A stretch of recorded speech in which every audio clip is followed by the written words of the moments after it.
আমার বাসার সবার এই জিনিসটা অনেক বেশি পছন্দ। হাতে যখন সময় থাকে ঝটপট করে আমি বানিয়ে নিই।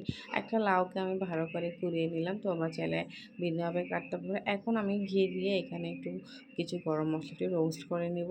এগুলো দিলে দারুণ একটা ফ্লেভার আসে। এখন সেখানে আমি লাউ কুড়িয়ে রাখাগুলো দিয়ে দিব। এখন লাউগুলোও আমি একটু ড্রাই রোস্ট করে নিব। এখন এখানে আমি কিছু পাউডার দুধ, কাস্টার্ড পাউডার ভালো করে গুলিয়ে নিয়েছি ২ কাপ দুধের মধ্যে। যখন ভালো করে রোস্ট করা হয়ে যাবে তখন আমি এগুলো অ্যাড করে দেব।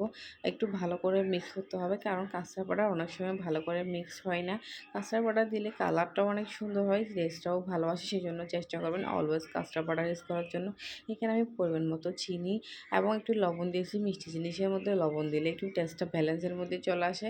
এখন আমি এগুলায় মিক্স ফ্রুট আর বাদাম আর কিছু নারকেল কুড়ানো দিয়ে ভালো করে মিক্স করে নিচ্ছি। এখন আমি ঢাকনা দিয়ে কিছুক্ষণ বয়েল করে নিব। তখন রেডি হয়ে যাবে আমার এই মজাদার লাউ সেমাই।